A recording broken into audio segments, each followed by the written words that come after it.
Guys, Cole here. Welcome back to another Raid Shadow Legends videos. We got some news about the champion that will be coming into the game this month. I'm guessing instead of a fusion, we'll have this one introduced into the game as an easier way to get it, because in yesterday's video I said about the new shop that will be coming. It's gonna be looking exactly like this, I'm guessing, but instead of clown shop coins, it's gonna be Plarium play points. And one of those rewards, as mentioned by the new section introduced by Plarium, was that it's gonna be just a legendary champion. I was wondering what kind of legendary champion it would be, like if it was gonna be something really strong.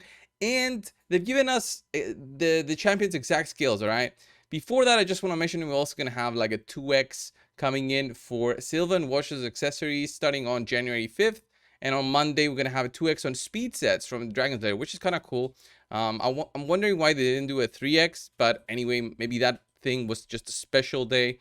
We would have it. But let's go and have a look at the new legendary champion skills and everything about this new champion. So boom, here it is, Sersha the Chard. Okay, looks really cool. It's gonna be a support legendary force champion in the new faction, the Sylvan Watchers. Looks pretty cool. The kit, after I first reviewed it, didn't look that special. So if you have a look at the A1 here on the top, attacks one enemy 3 times. Each hit 30% chance to increase the duration of HP burn, and each hit also has a 50% chance to decrease the duration of a random buff. Goes to another plus 15% chance if booked out. Pretty solid in terms of just keeping an HP burn on the target and removing buffs. I'm gonna say, yeah, pretty good.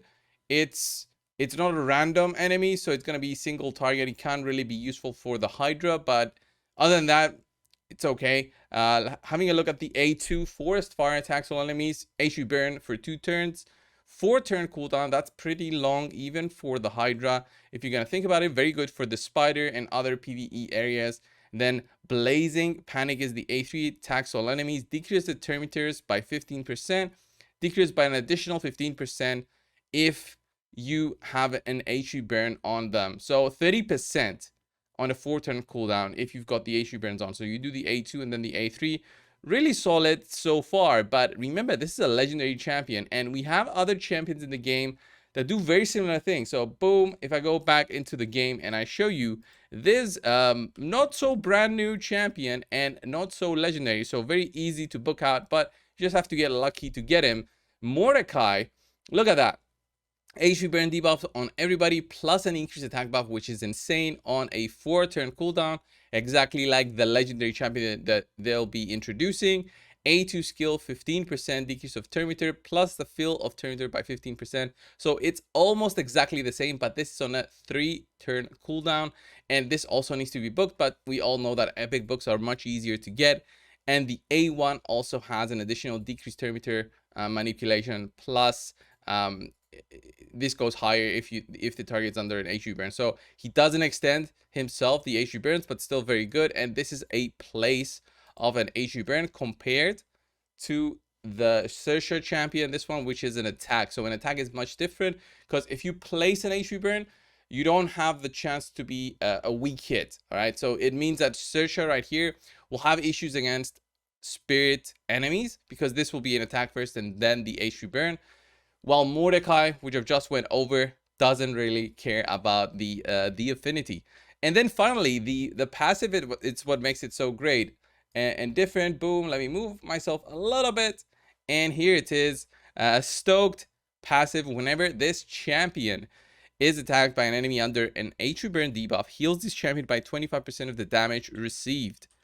So pretty solid. And then 15% chance to instantly activate any HP burn debuffs on the attacker. That is what makes it so special. I still don't like it. 15% chance without having this go up with books. This should have been, maybe 50% chance plus with books goes to higher, maybe 75% chance to make this champion special, a little bit more special than anything other that we have in the game. Doesn't look that great to me. So I'm hoping, well, I'm not guessing, I'm hoping that this champion is much easier to get than what I would think of if we compare other champions that we could get in the game for free. So let's say you go into, I can't show you right now because I managed to get all of them, but let's compare. Let's say the tag arena where you had the bazaar. There were 100 fragments here to collect over 100 days, costing I think 350 gold bars each. That took a while to get them, and that was Drexar. Drexar is pretty powerful as well and does apply an HP burn. Then we have the clan shop champions here. We had two of them. One was a void, one was a non-void, each costing a specific amount of clan shop coins, and you would get them over a much longer period of time with 5 fragments a week. So 20 weeks to get them, so half a year basically.